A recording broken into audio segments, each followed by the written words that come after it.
Okay, welcome everyone. As we thank everybody for accommodating the change in schedule this evening, as we welcome in A.B. Spry and Irving Fishbaum, Barish Gesseman, Yitzi Padua, Shalom Fogman, Nachman Chapler, Chaim Kramer, Shelley Zeitlin, Rabbi Kranz, Elia Shutman, Moshe Lehman, Yitzi Muller, Yehuda from Yerushalayim. I don't know who these people are that are not announcing their names. And we welcome in here in Shul. We have Ruvain Shanit, we have Rich Leonard and Reb Blumenfeld. We are dedicated by A.B. Spry and family for the soldiers, for safety of Klal Yisrael, for Issuzev Ben Yuta, by Shimon Klein, Lili Nishmas Asher Anshel Ben Yehuda, and Gittel Bas Shimon Pinchas, by Irving Fishbaum, for the Schus, Issa Ben Rezel, Avigraya Ben Rivka, Meir Ben Chayesara. They should have Refuah Shalema B'Sech Shachar Yisrael. We continue to learn for our Chavar Daf, Yitzi Fuchs, who is in pain, in ICU, pain to be expected, but we learn for it should go easier and easier. And for Yitzchak Mordechai Ben Esther Bracha, he should have a Refuah Shalema B'Sech Shachar Yisrael. We welcome in Sandy Grunfeld. Also, we heard the very sad news that one of our Chaver Hadaf lost his wife, Rafal Greenspun, also from Chicago, lost his wife. On the WhatsApp was posted a number for to be Menachem Avel. Again, nobody provided me yet with a name. Neshama should have an aliyah. I know she was a very special woman. We are holding on Daf Mem Zayin Amud Aleph, and we are holding ahead. We're holding by Va'ama Rava, which is 8 lines from the top of Mem Zayin Amud Aleph. 8 lines from the top of Mem Zayin Amud Aleph.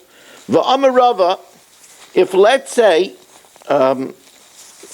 if let's say Beresh's ox,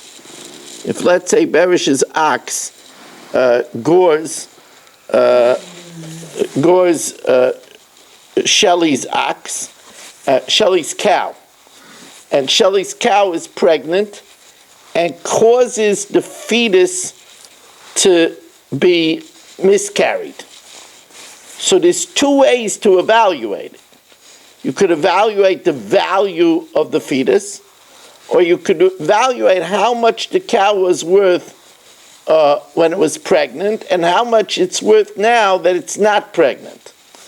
The latter evaluation comes out to less than evaluating the value of a fetus. Yes, I know we're not on Kol Lashon. The phone is not working tonight, this Kol Lashon phone. So again, says the Gemara, V'amar Rava, Ein shamin lepara b'fnei atzma levlad b'fnei atzma. We don't evaluate the cow separately and the fetus separately to determine how much damage Beresh did by causing Shelley's cow to miscarry. Instead, ela shamin levlad al gav para.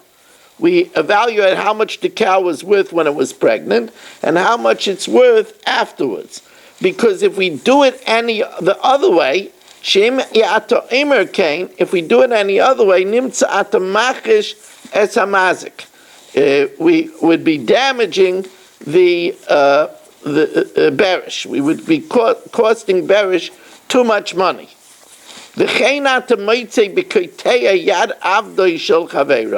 If somebody cuts off the hand of the servant, if somebody cuts off Chaim's servant's hand, we don't evaluate how much Chaim would take to have the hand cut off.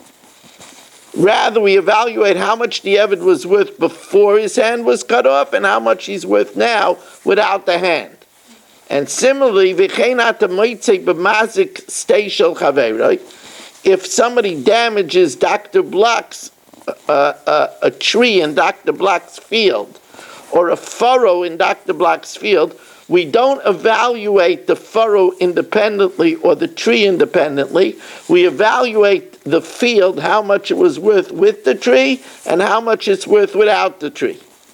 So the Gemara says, the reason why we do this is because we don't want to cost bearish money.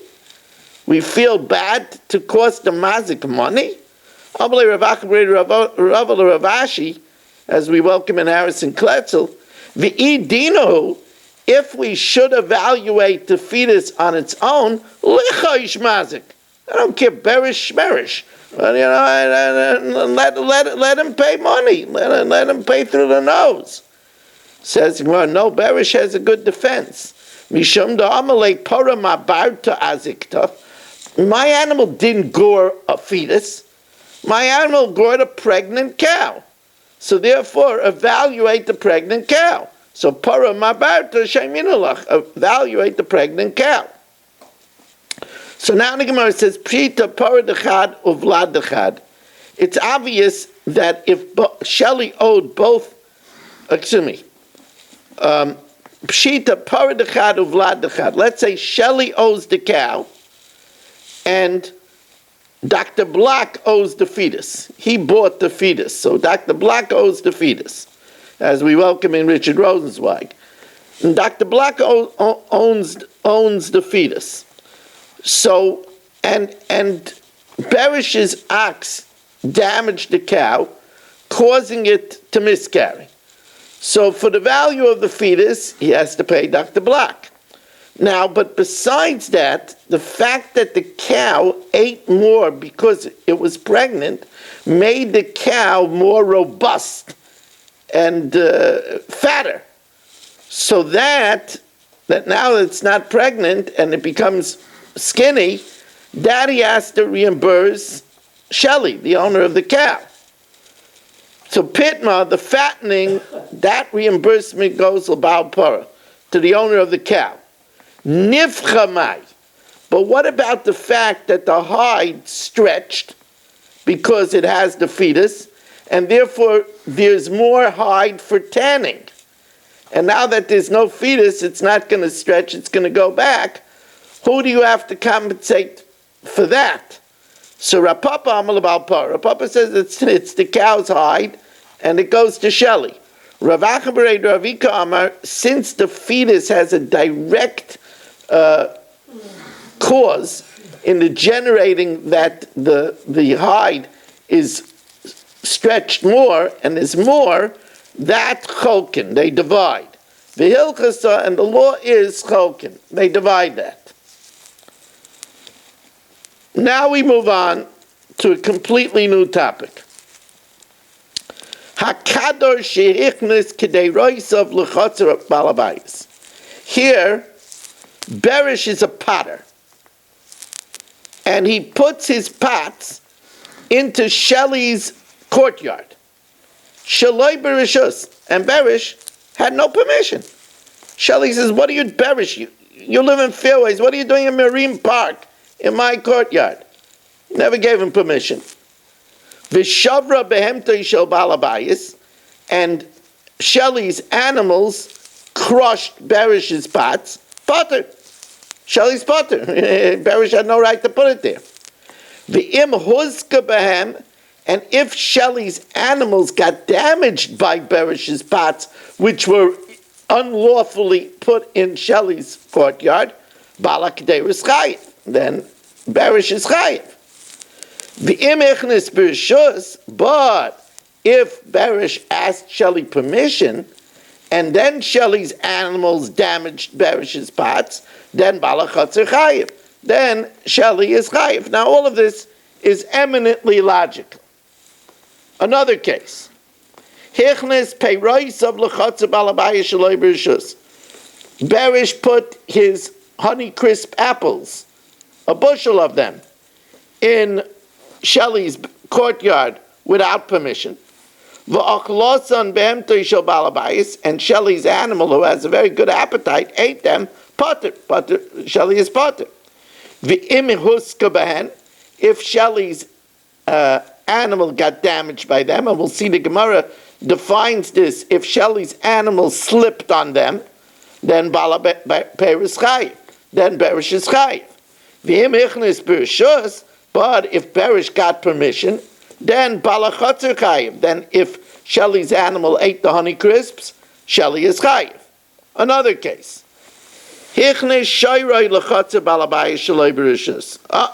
Berish brought his favorite shar, Elsie, into Shelley's premises without permission.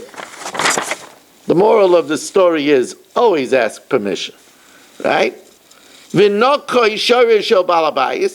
And Shelley's shar gored Berish's Elsie. Or Shelley's dog bit Berish's Elsie, potter, because Berish was there without permission. If Berish's Elsie gored Shelley's ox, Chayiv. Berish is Chayiv. He had no permission to have it in there. If Berish's Elsie, which was in there without permission, fell into Shelley's pit and fouled up his water, he had a drinking source, and Berish's Elsie is filthy, and fell into his fresh drinking water and fouled the drinking water, Chayiv. So again, since Berish was there without permission, Berish is Chayiv. If the owner's father or son was inside the pit, and Berish's shar fell into the pit and killed the father or the son, Mishalem es a kaifer. Now the Gemara will explain, as we said, why should he pay kaifer? It's a tam. A tam doesn't pay kaifer. So the Gemara will explain. Remember, we said that it was a mu'at to fall on people in a bar. But if Berish had permission to bring his shar in, and then Shelley's shar gored it, then Balachotzer Chayiv, then Shelley will be Chayiv. Rebbe says not so fast. Bikulan ein Chayiv. Even if Shelley told Berish you could bring in your stuff, he's not Chayiv if he damaged them until he accepted to watch it. If he didn't accept to watch it, he's not going to be chayiv. It's one thing to give permission to enter. It's another thing to say that I'm responsible for it. Now, the Gemara now says that although this Mishnah read like easy shmeezy, it really read eminently logical, but there's an internal contradiction in the implications of this Mishnah. It's really very tricky. There's an internal. It's not easy to catch this. The Mishnah says, "Taima de shaloi berishus." It's only because Berish put his pots in the courtyard without permission. Haberishus, but if he had permission to put the pots in, and Shelley's animal got damaged by them, Berish is not chayiv. That's the implication. Time of the Shaloi Berishus. It's only because he put it in without Shelley's permission. Then if Shelley's animals get damaged by it, Berish is chayiv because he had no permission to put it there. Haberishus, but if he had permission to come in, loy mechayev balak kederis b'nikskei behemtei de balchatzer. Berish is not chayiv if the Shelley's animal got damaged by his pots. V'loy amrinon, and we don't say that kibule kabel bal kederis, that Berish accepted upon himself when he put it in the pots into Shelley's courtyard to make sure that they don't do any damage. V'loi amrinon kibulei kabel bal kedeiris nitirusa debamta b'bal chatzir. And we don't say that he automatically accepts the guardianship that Shelley's animals shouldn't get hurt. So Mani, who would that seem to be like? Like Rebbe at the end of the Mishnah, who says that we don't assume Kabbalah's Shmira unless he says it beferish. Mani Rebbe, he damer kol b'stam aloi Kabbalah alei nitirusa. That minastam, without any statement, we don't assume that he accepts responsibility. Because here we see that if he brings in a rishus, he's not accepting that he's going to watch that Shelley's animals shouldn't get hurt. Aim a sefer, then look at the sefer. It says im chichnis b'rishus. If in the sefer it says that if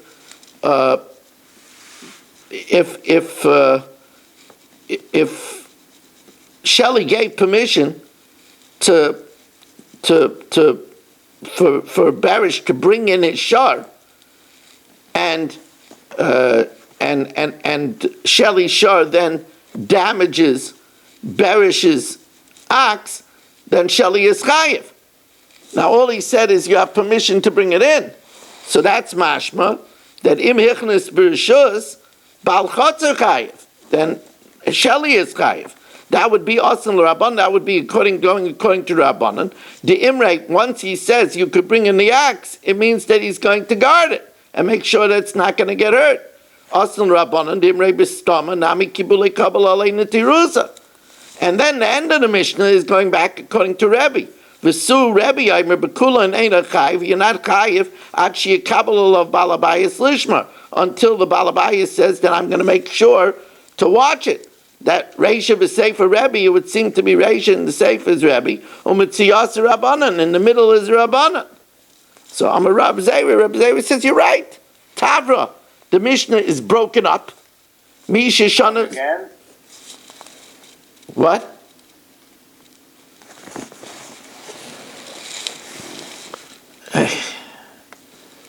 Tavra, the Mishnah is broken up. Misha Shanazu, Lo Shanazu. The Reish and the Seif is going according to Rebbe, and the middle is going according to Rabbanan. Says the Gemara, no. Rav Amar Kula Rabbanani. It's all the Rabbanan. In other words, both the Reisha and the Mitziyasa is going according to the Rabbanan. But when Shelley tells Berish, you could bring in your pots, obviously he's agreeing to be a shomer chinam on his pots, because Berish is not in the courtyard. Berish doesn't live here. So it's mistaved that when he says you could bring in your pots, he means bring it in and I'll make sure that nothing happens to it. Says the Gemara, Rav Amakulu Rabbanani, Obershus,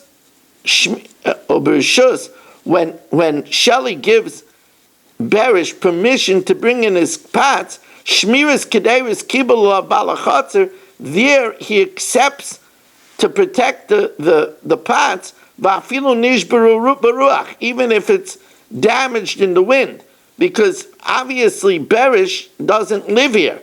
So it's not mistaken that Berish should watch it all the time. So therefore, there we assume that it's accepted that he's going to watch it, and therefore, if his animal damages the pots, then Shelley is going to be chayiv.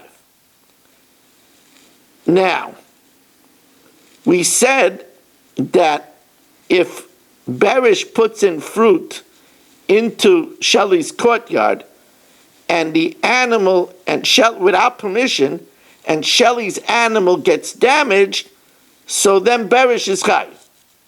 So now the Gemara limits to how the animal gets damaged. That's only if the animal slips on the fruit. So since the fruit had no right to be there, because Berish didn't have permission, if Shelley's animal slipped on it, so Berish is going to be chayiv. Aval ochla potter. But if Shelley's animal ate it, then Berish is potter. Why? Because the fact of the matter is that the animal shouldn't have eaten it. It's not the owner's fruit, and therefore you can't say that he's chayiv when the animal ate fruit that didn't belong to the owner. I know that's a chiddush. On the one hand, you would say, look, if it's deer, an animal is going to eat it. But that's the Gemara's chiddush. The Gemara says, "Aval ochla potter." Why? My time ahavalo shaloi teichel. He shouldn't have eaten it. You're not chayiv him because he shouldn't have eaten fruit that wasn't the owner's fruit. Rav Sheshes. So Rav Sheshes says, Amina kinayim v'shochiv Rav Amala Shmaitza.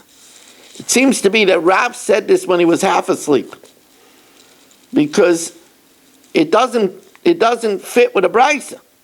The Tanya anoisin sama mavis lifnei bein mischabeiroi. If you put poison before the animal of your friend, potem b'dinei adam, you're chayiv in a human court, but v'chayiv b'dinei shemaim. Ethically, you're chayiv, but you can't be mechayiv somebody in a human court because the animal shouldn't have eaten it. What's an animal eating poison? So sama mavis. So the Gemara asks on Rav, sama mavis hu delavi dedach. That's because an animal doesn't usually eat poison. So you could say that there. You could say, well, he shouldn't have eaten it. Aval peris, but regular fruit davida dachla, where an animal normally eats. So if an animal ate and he ate too much and he died, so b'dinei adam nami mechayiv. It's mashmi, you should be chayiv even in a human court.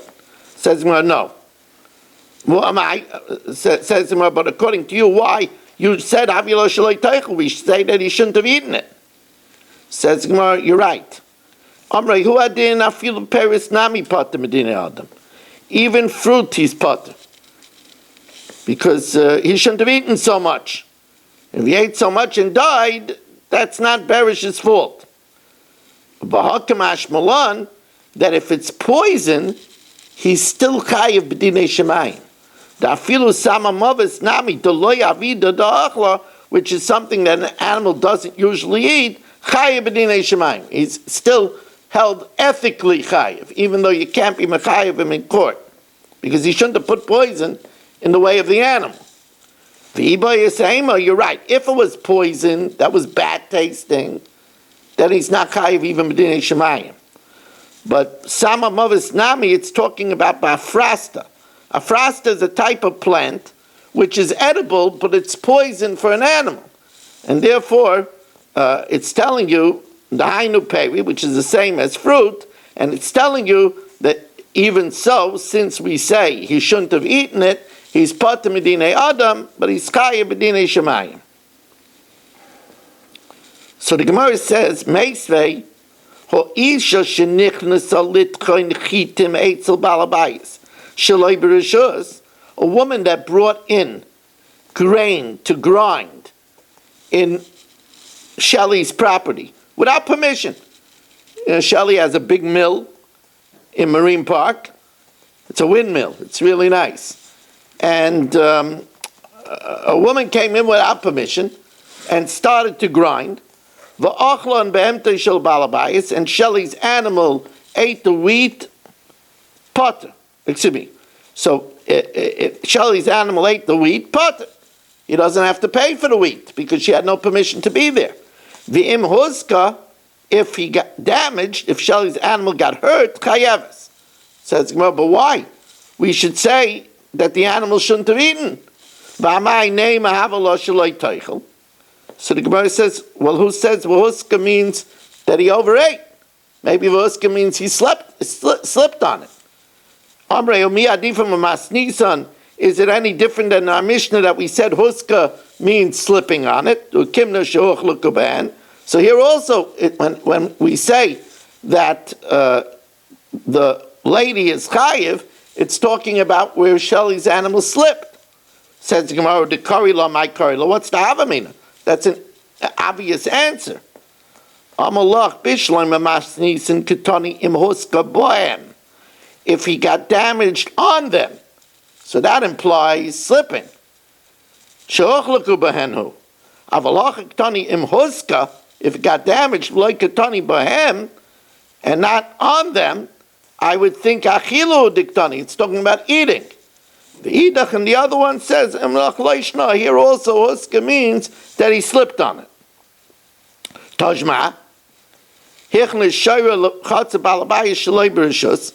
you brought the shar into the courtyard of the balabayis without permission, v'achal chitin. So again, here Barish put his shar in Shelley's courtyard without permission, and the animal ate wheat, the hisris, and it overate umeis, potter. The imichnis bereshus, if he had permission, balachotzer chayiv, Shelley is chayiv. But why?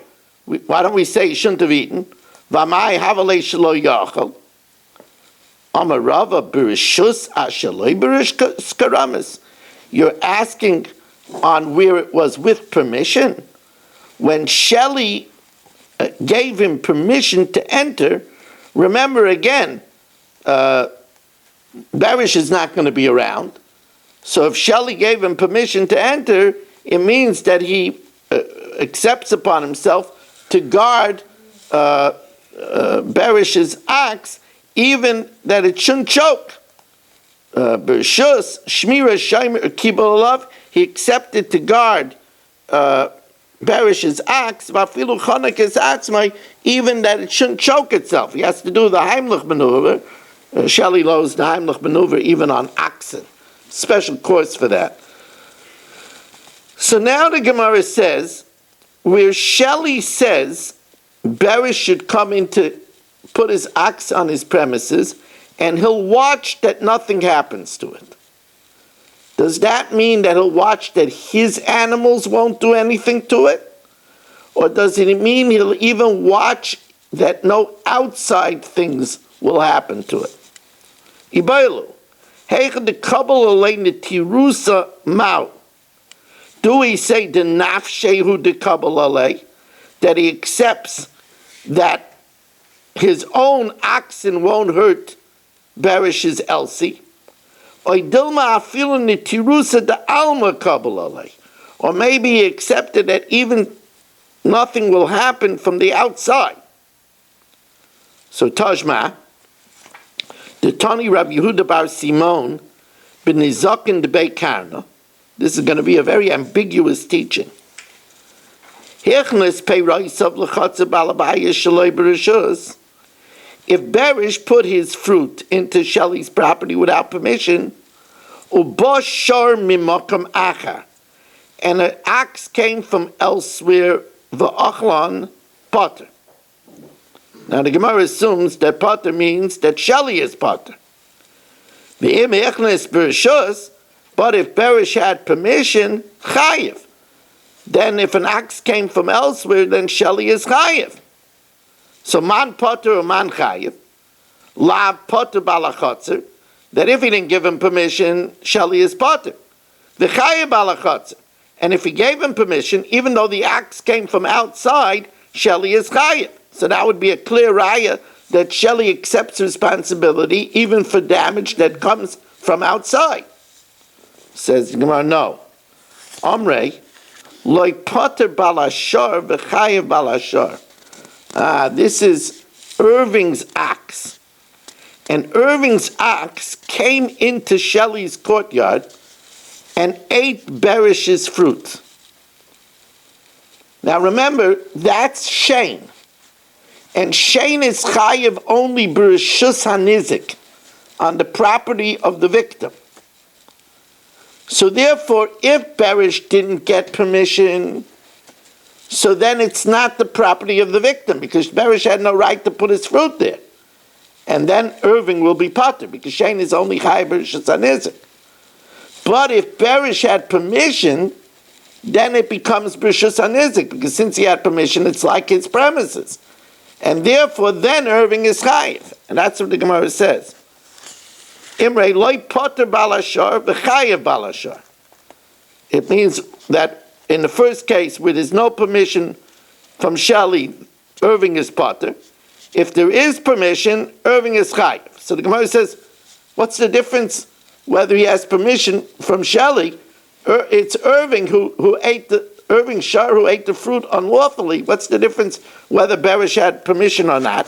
Vi Balashar asks the Gemara, my bereshus or my shaloi bereshus. What's the difference if he had permission from Shelley or not? Emrei bereshus. If Berish had permission, so then it becomes reshus anizik. Havila shein bereshus anizik. Because since Berish had permission, it's considered like his premises. And for shein in reshus anizik, Irving is chayev nezik shalom. Shein bereshus anizik chayeves. But shaloi bereshus. But if Berish had no permission, Havila shein bereshus harabim. Now Rashi says, of course, it's not literally reshus harabim, but the main thing is it's not reshus anizik because he had no permission to be there, and therefore it can't be considered his premises. V'shein bereshus harabim is petura. Okay, I want to thank everybody for making the switcheroo possible. Also, anybody that lives in Fairways should know that today we didn't have a minyan. Of course, we had the first minyan, but the first marav, but the second marav was short. I know it was special circumstances, but still to be mechazik the olam that we really need everybody here at 7:45. Thank you. I did the Mishnah Yomi already. It's already uploaded. And have tomorrow night back at 8:00. And have a wonderful evening, everybody.